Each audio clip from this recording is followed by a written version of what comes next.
Something unusual is happening behind palace walls, and this time the silence feels louder than ever. Because when royal insiders start whispering, when meetings happen without schedules, and when the calm, steady figures of the monarchy suddenly step into tension, you know something serious is unfolding. And right now, all eyes are quietly turning toward one unexpected name: Prince Edward. The royal who rarely makes headlines, the brother who has always stood behind the scenes, the man known for loyalty, discipline, and zero drama. But according to growing chatter from royal observers and palace insiders, Prince Edward may have done something no one expected. He challenged King Charles over a deeply private decision about the future of the royal family.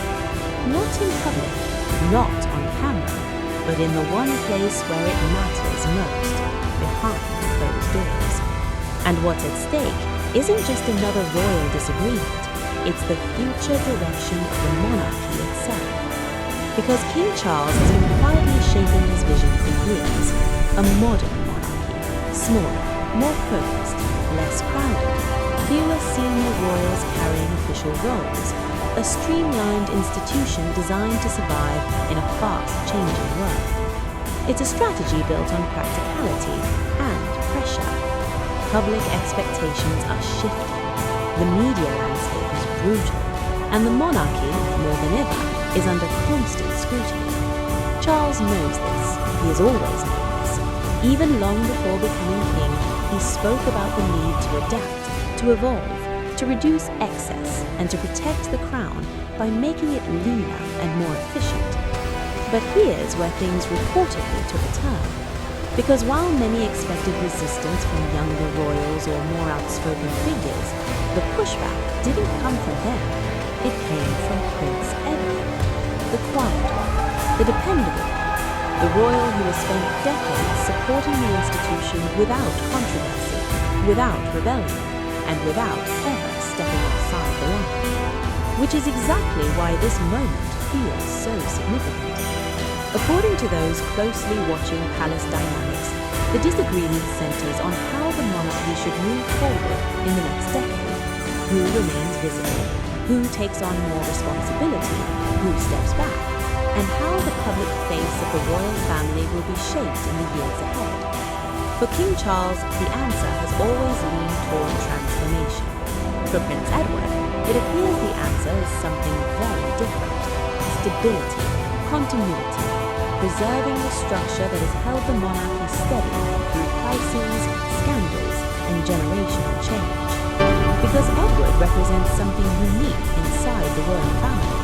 He isn't driven by publicity, he isn't chasing relevance, he doesn't dominate headlines. Instead, he represents the traditional backbone of the institution: duty without noise, service without spotlight. And insiders suggest that from his perspective, sudden structural changes could risk something far more dangerous than criticism. They could risk identity. Because once roles are reduced, once responsibilities are redistributed, once the public sees fewer working royals, the monarchy begins to feel different, smaller, more distant, less present. And in a world where perception shapes reality, that shift could redefine how the crown is seen forever. This is where the tension reportedly began. Private discussions turned longer, decisions became more delicate, and the conversations inside palace rooms grew heavier. Not arguments, not confrontation, but something more complex, a clash of visions. King Charles carrying the weight of modernization and legacy, carrying the weight of tradition and continuity. Two perspectives, both loyal to the crown, both believing they're protecting its future, but heading in different directions.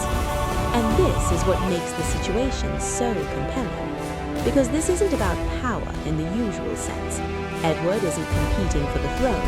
He isn't seeking influence. He isn't trying to step into the spotlight.